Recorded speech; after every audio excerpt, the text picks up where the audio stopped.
25 days, 25 successful cases, day 10. Gouty arthritis. ఒక male patient గడిచిన సంవత్సరం last year 9.5 mg/dl serum uric యాసిడ్తో some other కంప్లైంట్స్తో క్లినిక్ రావడం జరిగింది. సో టోప్ 5 అనే క్రిస్టల్స్ అనేటివి కూడాను ఫామ్ అయ్యి గ్రేట్ టోలోను హ్యాండ్ మీద చాలా ఇబ్బందికరంగా పెయిన్ఫుల్ సిచ్యువేషన్తో అతను చాలా సఫర్ అవుతూ ఉన్నారు.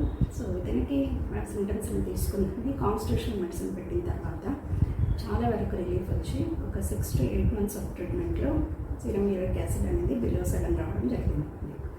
సో నేను మీకు ఇక్కడ ఒక విషయం చెప్తాను. బెల్లడోనా అనే ఒక డ్రగ్ కొంతమందిలో ఫీవర్ తగ్గిస్తుంది, కొంతమందిలో స్కిన్ తగ్గిస్తుంది, కొంతమందిలో గౌట్ తగ్గిస్తుంది, కొంతమందిలో సోరియాసిస్ తగ్గిస్తుంది. ఇక్కడ సర్టన్ మెడికేషన్ సర్టన్ డిజీజ్కి అనేది హోమియోపతిలో ఉండదు. Based on your constitution, me mind symptoms, మీకున్నటువంటి ప్రతి ఒక్క సిమ్టమ్ని పూర్తిగా మీరు చెప్పిన దాన్ని పూర్తిగా దాన్ని సమరైజ్ చేసుకుంటుంది. దాని ప్రకారం మెడిసిన్ ఇవ్వడం వల్ల ఇది పర్మనెంట్ ట్రీట్మెంట్ కింద మారుతుంది. అంతే తప్ప అక్యూట్ మెడిసిన్స్ అనేది పెట్టిన తర్వాత సో ఓన్లీ సర్టన్ పీరియడ్ మాత్రమే ఆ కంప్లైంట్ అనేది తగ్గడం జరుగుతుంది. సో ఇప్పుడు నేను చెప్పింది constitutional medicine does wonders really.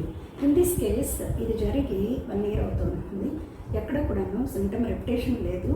So దాన్ని ఏవైతే ఫుడ్స్ అవాయిడ్ చేసుకుంటూ వచ్చారో అవి కూడా ఇంక్లూడ్ చేసుకుంటూ సరైన రీతిలో అతనికి ట్రీట్మెంట్ పెట్టడం వల్ల ఇప్పుడు ఏది తీసుకున్నా కూడాను యూరిక్ యాసిడ్ అనేది ఇంక్రీజ్ అవ్వట్లేదు. గౌటీ ఆర్థరైటిస్ నుంచి now he's absolutely good. So choose homeopathy visit the my